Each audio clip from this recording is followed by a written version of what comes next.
First thing we're going to do is brown off these short ribs. Now these are different than what you would buy. You see they're sliced this way instead of thick, so the meat stands on top of the bone. This is from Costco. Why they do it like this, I don't know. But you're leaving the bones in there for flavor. Not much flavor. You don't get that much flavor out of rib bones as you do from shin bones. You don't have to season this because it's going to be cooked with the beans, and there's plenty of time to season it later. So we're going to brown this off, which you don't have to watch. And after browning that, then we're going to throw all the vegetables in there for a few minutes. And then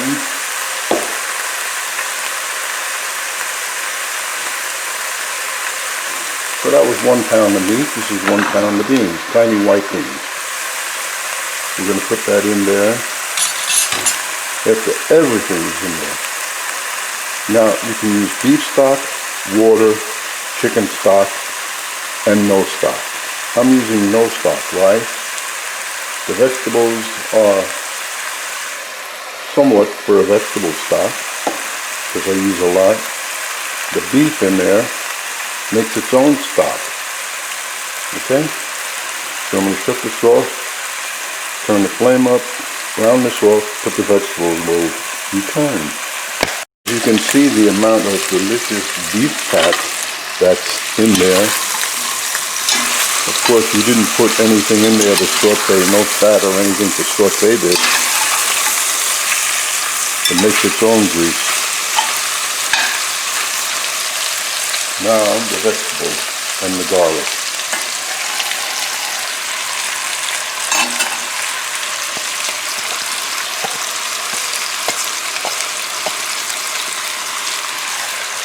A couple of minutes of this.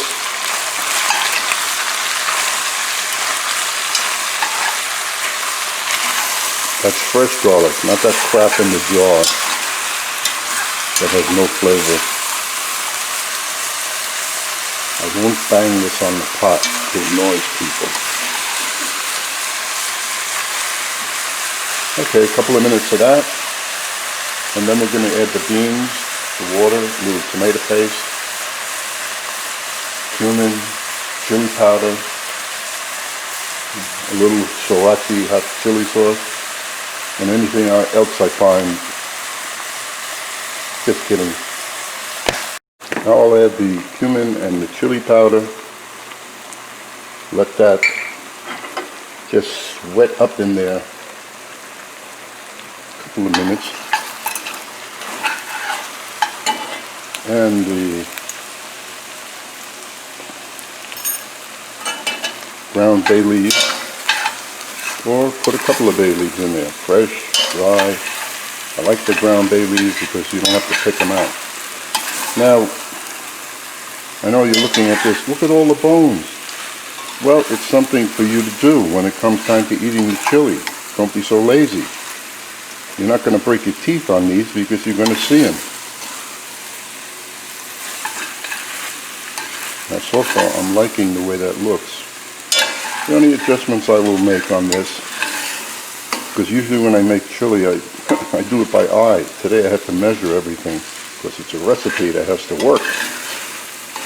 So I will adjust the amount of chili powder at the end. And now you add the beans.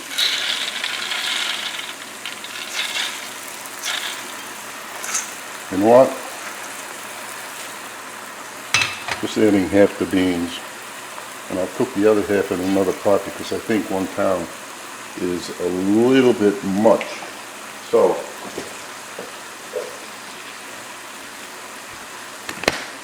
now we'll add the liquid. We already discussed what you can use. So that's 1 quart. And I think we will leave it at that. Because there's one thing you don't want to do is to have too much liquid because then what do? Then you have to reduce everything. You can always add a little bit more. So the meat's covered, the beans are covered. The only other thing I have to add there is a little sriracha hot chili sauce and a little over a tablespoon of tomato paste.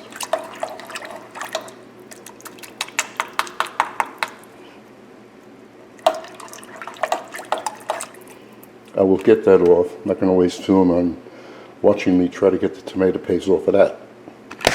Let's take a look at this. Okay, you see the meat has fallen off the bone. It's 12 o'clock. 3 hours has been cooking. The beans don't take 3 hours, but the meat, in order to get it soft and falling off the bone, does. And so now what do? Now we want to take this, whoops, sorry for the noise, and mash it up a little so it becomes creamy. And maybe some more meat will come off the bone. So you do this, and you see how it's not watery, but getting a little thick, and that's good. And then we're going to taste to make sure and see what it needs for seasoning. I already know what it needs.